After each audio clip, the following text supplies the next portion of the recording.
Hello everyone, welcome to this first video that I'm going to do on a series of video intended to share information on how you can access altered states of consciousness at home and how you can use this skill to transform areas of your life.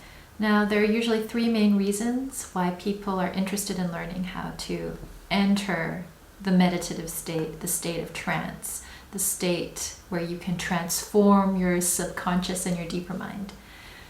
One is healing. When you're in the state of trance, your body regenerates faster, but it also gives you the opportunity to release unprocessed emotional trauma and also to change strong emotional associations or imprints or programming with beliefs that you might have, with behaviors that you might have, etc., etc.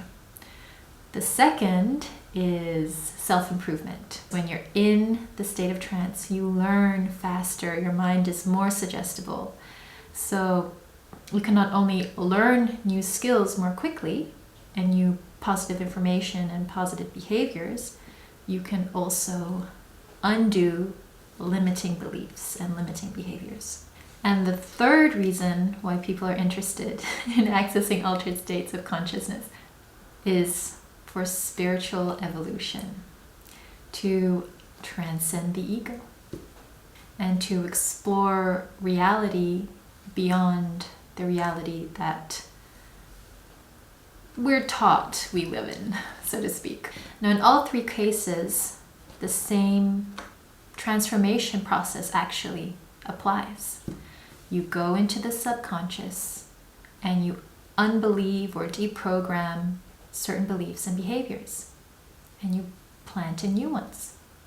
And what you deprogram and program in is based on your intention. So with healing and self-improvement, your intentions actually are the same. It's to improve yourself.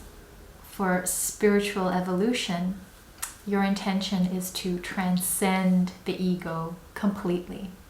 So transcend all attachment to form and identity, the good and the bad. Now, of course, transcending the ego doesn't mean you reject the ego.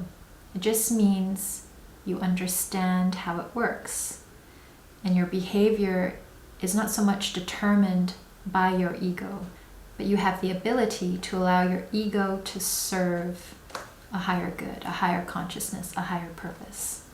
So I wish I was some genius marketer and I could tell you that I've planned out all these steps in videos, and by the end of the trajectory you will have a complete picture and know exactly what you need to do in order to achieve the results that you want and to know everything you need to know about accessing altered states of consciousness. But I'm not a genius marketer, so I cannot promise anything like that. But I will share how I intend to share the information and why I've chosen this particular sequence. The information in these videos that I'm sharing are based on the private sessions that I do with clients. And when clients come to me for a private session, I use what is known as the Ines Simpson protocol. And it's a step-by-step template on how to access trance and how to navigate the non-physical dimensions with the intention of healing and transformation. And it's an ingenious protocol because Ines Simpson, who is a Canadian hypnotherapist, constructed it together with her shaman friend. And it combines the technical insight of direct hypnosis from the Dave Elman, Jerry Kine lineage with the intricate wisdom passed on through generations through the shamanic lineage of her friend. Unfortunately, I don't know her shaman friend's name, but if you go onto her website, I think it's just inessimpson.com, you will find a page on him there. So my plan is that every month I will share a journal post on my website, and a video will accompany this journal post for people who don't like reading or for people who just want to listen to my voice in the background without actually concentrating on reading. I do that all the time. So the information shared in each journal post will be one step of this protocol, one step of this procedure. Accessing states of trance, the fundamentals of it are pretty simple and universal. But because everybody is unique, everybody's personality is unique, everybody's upbringing and intentions are unique, that's when details start to matter. And the reason why I want to do it this way is isolating the steps is so that we can really focus in on a detail. And sometimes if you skip a particular detail in the beginning of the process, you might run into problems further down the road. And so by isolating these separate steps, it gives me the opportunity to pay attention to detail. And maybe that detail is something that you're missing, but maybe it's something that you've heard 10,000 times and you're like, oh my gosh, this is so boring. I apologize. When you're teaching yourself this at home, it requires a little bit more discipline, but it also requires a little bit more responsibility to understand the theory, to understand what you're doing, because you are in fact giving yourself instructions and insight, whereas if you would go to a professional or a hypnotherapist, they would be the people that could do that for you. And doing it at home also requires a few more steps, a few more preparatory steps, and I'll do my best to include all of those steps as well. Something else I'll be sharing with each journal post every month is bonus material that members can access through my website. And what the bonus material is just practical guidance, so how to apply the theory into practice. These will include PDFs, audio guides, maybe an extra video. The audio guides will always be downloadable the month that I share it, and after that they will be available for streaming, no matter when you become a member. So the longer you wait to become a member, the more you'll get. As you can see, I'm a genius marketer. That was it for the introduction. Let's start with the theory. What is the first step, the first thing you need to cultivate in order to be able to access altered states? And that is inner awareness. There are two ways that you can practice inner awareness. One way is directly, and these practices are usually mindfulness practices. You just sit with yourself and be aware of whatever comes up. And there's another way to practice inner awareness, and that's through transformative practices. So you do transformative meditation practices that are designed to get you from one state of being to another.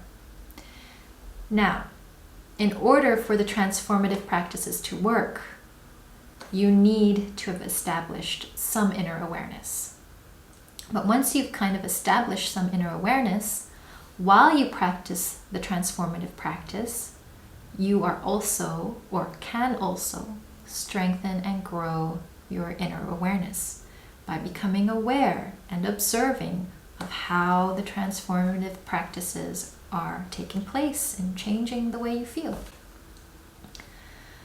But the transformative practices will not work if you do not somewhat have inner awareness established in the first place. And practicing inner awareness on its own, practicing mindfulness on its own, is not going to transform you. It's not enough to change the deeper patterns of your mind, to release deep emotional trauma. Over time, in some cases, it might appear like simply bringing awareness and neutrality to a block that is a belief that is a block, or an emotion that isn't processed, is enough to release it and transform it. But this is actually because a transformative practice has taken place and has been habitualized. And by habitualized, I mean it's just an automatic process, so it's not a conscious effort anymore. But in the beginning, when you practice inner awareness, and if that's the only thing that you practice, you will not be able to transform deep-rooted beliefs, unprocessed emotional trauma. So if your intention is to heal or to improve your skills and improve yourself, then just practicing some inner awareness, just to have that established, and then shifting over to transformative practices is enough. It will work for you, and you can grow your inner awareness through the transformation. However, if your intention is to awaken,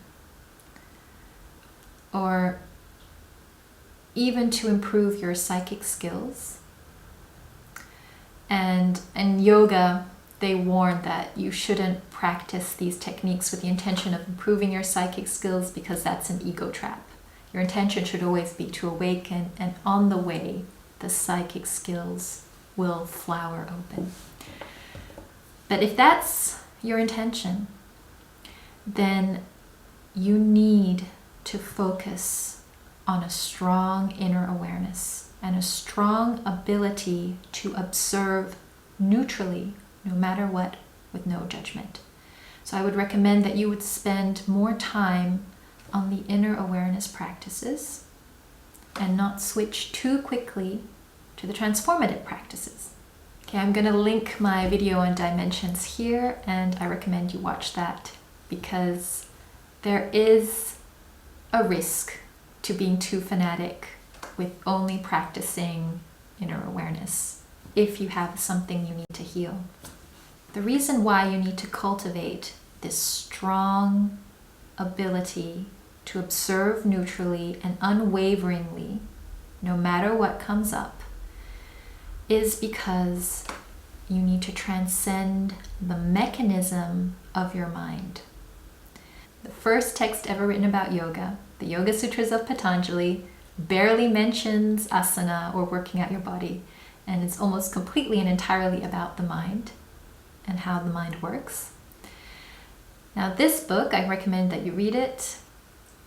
It mentions that your mind has 5 obstacles or 5 impurities that prevent you from seeing clearly. And these obstacles are called the kleshas. And they are, let me see if I can remember them: ignorance, you don't know what you don't know; ego, making everything about your own subjective experience; attachment, always sticking to what you feel comfortable with because you've strengthened an attachment; aversion, the inability to look at something you consider not worthy or disgusting or anything that doesn't fit your reality; and fear. And fear, of course, we know not only affects you mentally, it affects you physically.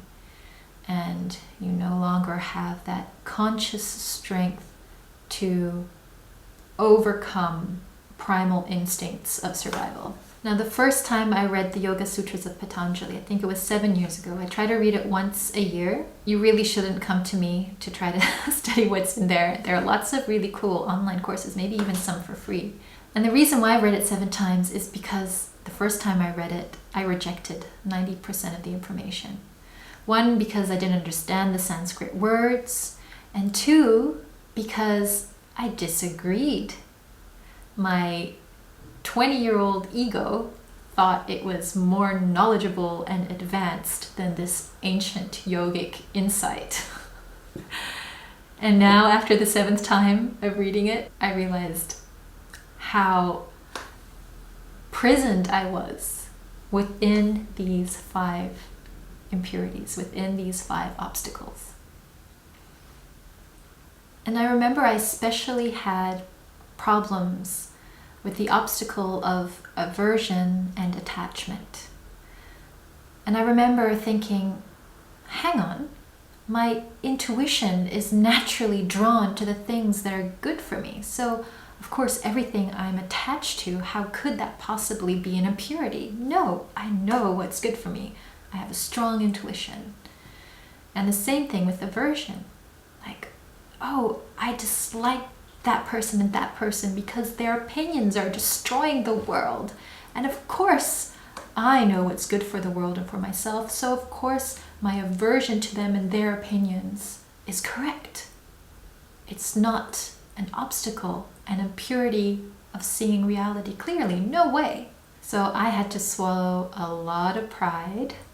I had to clear away the ego obstacle in order to overcome those opinions and those beliefs. Now I have a bit more understanding about those mechanisms of the mind, those obstacles. And they're all there for a reason. So it's not like you have to eradicate them completely, but just understand their function. Ignorance gives us the ability to focus on what is here and now. You can, of course, transcend ignorance by simply understanding that you don't know everything. You open up to curiosity, and bam, you've transcended it. But the mechanism of ignorance is still there, but you've just been able to recognize it for what it is and found a way to function beyond it, outside of it. Ego is yourself, and you are a beautiful, unique being. And this construct of the ego is a construct in which you can create through. Create something unique, a form, an object, an identity that is experienced as separate from the whole. If you have no ego whatsoever and no ability to identify form and to recognize form, you would not be able to function in the world. You would rely on other people to do things for you. And that's why many, many great spiritual saints, they behave like children. They're in a state of bliss, in a state of non-ego, channeling all this divine energy. And in the meantime, they have people around them organizing their plan, making their bed, cooking their food, etc., etc. Be aware of your ego. Use it to serve your highest intention, but don't be stuck in it. And then attachment. Well, attachment is how we form bonds with people, with things, with objects, with behaviors.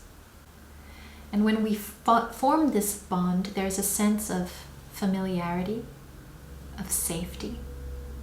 And these attachments also give us a sense of belonging, so that we're not always stripping away and starting all over again, and starting all over again, and starting all over again. But sometimes you can form attachments to things that aren't good for you, that are actually harmful to you. But that attachment gives it gives a sense of familiarity. And that familiarity feels safe. So you're still attached to the thing that is not serving you. But if that attachment is to something that is serving you, then this mechanism of attachment instantly draws you to it. So it's important to recognize what is and isn't serving you, to recognize the attachment, and when to release it, and when to nurture it. And it's a similar mechanism with aversion. Through growing up, through learning things, you've trained yourself to avert certain situations, certain things. And that aversion keeps you safe because you avoid certain things without questioning. But what if the things that you are avoiding are actually the things you need, that will help you, that you're looking for? Imagine that. You're avoiding without question the very thing that you're looking for. Yes, this happens. So, through meditation, through cultivating that inner unwavering awareness, you can learn to look at something even though your instinct is to avoid it. And then you can decide for yourself, actually I was right, I should avoid this. You can keep that avoidance programming in there. Or maybe, damn, this is what I was looking for my whole life.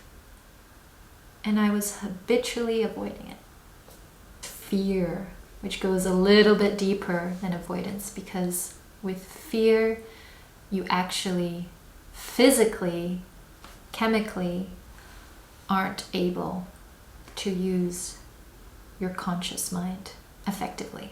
It brings you into a primal, primitive state. And if you go into the energies of it, it lowers your energies, destroys your immune system. You basically can't really make very good decisions in the state of fear, other than run for your life, play dead, or attack something. So if you're seeking to transcend your ego, if you're seeking to use altered states of consciousness in your awakening process, you need to be aware of these obstacles of perception and to cultivate that inner awareness, ability to observe neutrally, and that inner clarity. And this is a practice that never stops. It's ongoing. In the yoga tradition that I practice, it's a hatha yoga tradition. We say that meditation has two flows, up and down. The upward flow is to transcend the ego, overcome the ego into the state of oneness. And the downward flow is from the state of oneness, from the spirit, to enter the ego in form and create through the ego. And both flows need to happen in balance. And it's a continual evolutionary process. And if you're practicing altered states of consciousness to cultivate your psychic skills, your ability to perceive energy, strengthening that inner clarity, that ability to observe neutrally, unwaveringly, is crucial. Because it affects the way you translate energy into words, into form, into concept. And I don't like saying it, and it's something that I try to be mindful of myself, so I'm sure I'm also guilty of it. But people who practice spiritual practices and then suddenly gain deeper insight into the non-physical, into what's happening below the surface, the energetics, they start creating what is known, well, what I call the spiritual ego. The ego that identifies with spiritual forms. I am an ancient mystical master, and this is my 10,000th lifetime on earth, and that's why I can channel this information. I'm a light being from the 15th dimension on the 13th constellation, 90 degrees west of Mars. This is ego, and ego isn't bad. And in fact, I really love this new formation of ego that is taking place through starseeds and all kinds of non-human forms of consciousnesses merging with the human form of consciousness. But this is still ego. And we need to understand that mechanism of the mind. And the great thing about learning to understand these obstacles, uncovering them within your own mind, is that you start to see how they affect the dynamics of interactions within the external world. You start to see how people use these as manipulation tactics. And if you understand how these 5 obstacles work in somebody else's mind, you can control their reality and their behavior. So, for example, with ignorance, if I just withhold some information from somebody, they don't know what they don't know. If I discover how their ego identifies, I know what they are attached to and what they reject. By understanding what are attached to and what they reject and what they fear, basically by understanding their desires, what they want, what they don't see, their blind spot, and what they just fear. They don't even go there. I understand how they will behave. And to an extent, I can control their behavior.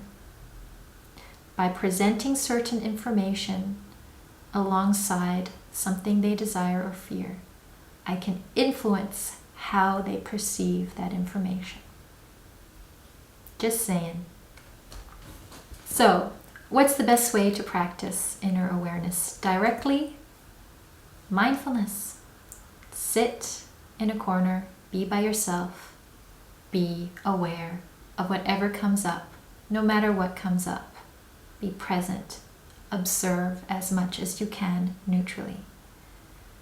Now, if you have something to heal, or if doing that is too intense for you, don't force yourself. Do it gradually.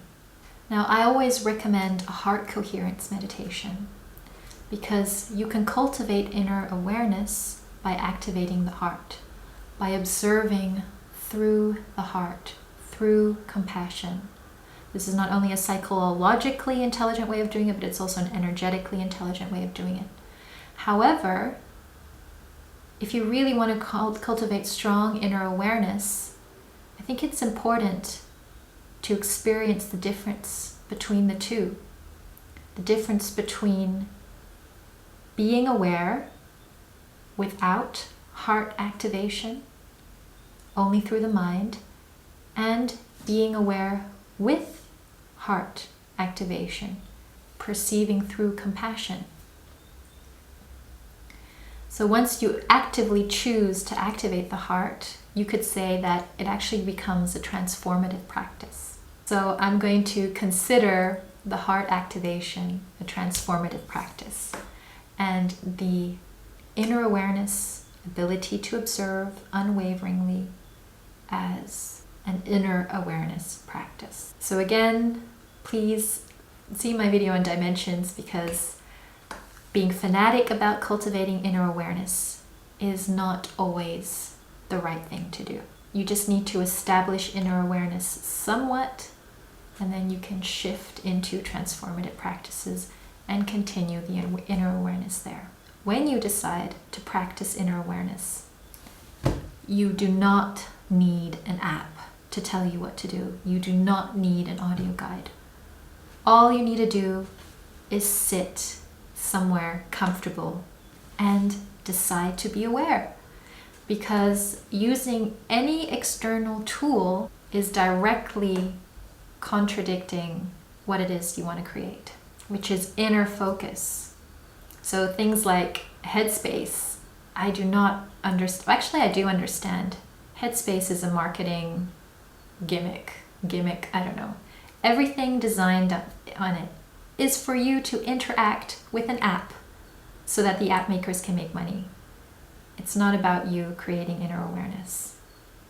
You're constantly being distracted by this little machine telling you what to do, ringing a bell, connecting you with people in your neighborhood through the ethers. No. Everything you need, you have right now. When you can choose and take decisive action on your choice to just be fully present within yourself, that is empowering. And if you need tools to soothe this practice of inner awareness and neutrality, use the tools that you already have. The most sophisticated technology there is your human body. Use your breath, warm your hands, place your hands on your body, feel them. So I share audio guides, and I consider my audio guides as transformative meditations. My audio guides are instructions for how to create inner tools And the idea is that once you practice them a while, they're programmed into you, and you can do that inner practice without an external voice guiding you. This is also a big reason why my audio guides aren't super slick, because my favorite audio guides are the ones I just record my teacher in the class. And so in my audio guides, you also hear background noise, strange intonations of my voice. And this adds a humanness to the recording, to the experience. And I'm saying that because if that's something that annoys you, then you shouldn't listen to my audio guides. And you should find something that's better produced than what I share. But once you have the inner awareness somewhat established, you should be able to recognize what your intentions are and what choices you have, and also recognize your ability to choose. And that's why you've cultivated this inner awareness. Because you need to know your intention and recognize your ability to choose in order to know what kind of transformative practice you want to practice. Because there are millions of ways of transforming, and if you're practicing a transformative practice that's not in line with your intention, then you're practicing the wrong practice. I've already mentioned, and also hundreds of other meditation teachers have mentioned, that compassion is a very intelligent, useful skill to cultivate. So no matter why you want to access altered states of consciousness, healing, self-improvement, spiritual awakening, if you do that through compassion, the whole process will be more efficient. And the reason why is because compassion, it's a heart-centered behavior. It gives you the ability to observe fully. You seek to observe by understanding rather than observing by judging. So by choosing to align with compassion, you're already shifting from the inner awareness practice into the transformative practice. You've made a choice in how you want to be, how you want your body to behave, and how you want your experience to feel. And when you can observe things fully by understanding them, they become easier to transform. Because the more you understand something, the more you know what it is and how it needs to change. It's logic. So when it comes to learning a new skill set, no matter what that skill set is, whether it is to access altered states of consciousness, or learning how to read Spanish, or learning how to drive a car, you need to create space for that skill set, multidimensionally. Not only with being aware of your intention, but also externally in your physical world. So if you're serious about learning meditation, create a physical space for it, whether it's a corner in your room or a room in your house.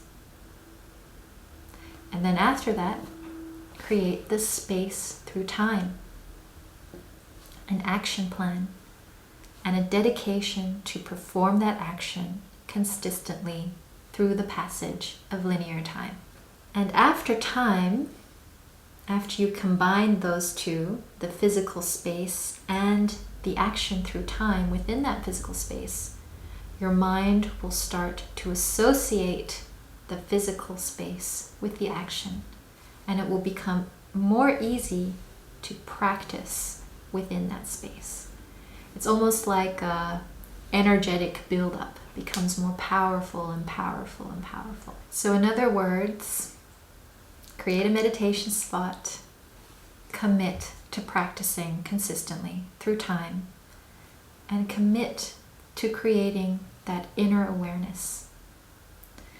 And once those three things are there, there's room for the fourth kind of space, the subconscious space, and the ability to access it. And I'll go more into that in the next video. This month on the members area, I'm sharing a space creating workshop.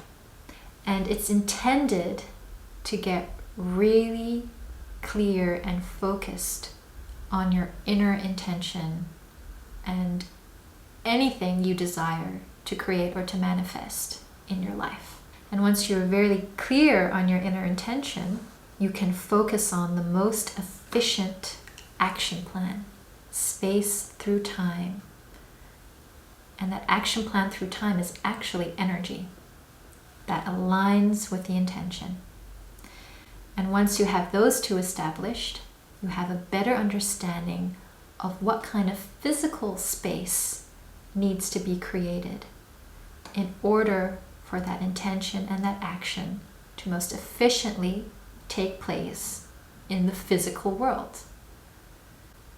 So by getting really clear on these focuses, then you can strip away everything else that is not essential. And that's why I call it the space creating workshop. It's not a magical workshop. It's pretty challenging. It requires about 2 hours of writing, of journaling. It focuses more on the practical steps of a law of attraction practice, or what needs to happen further than just energetic alignment. And I'll be doing the workshop with you.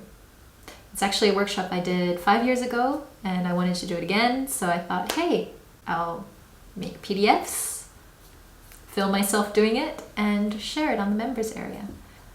That was it for this video. Thank you so much for watching. Many blessings.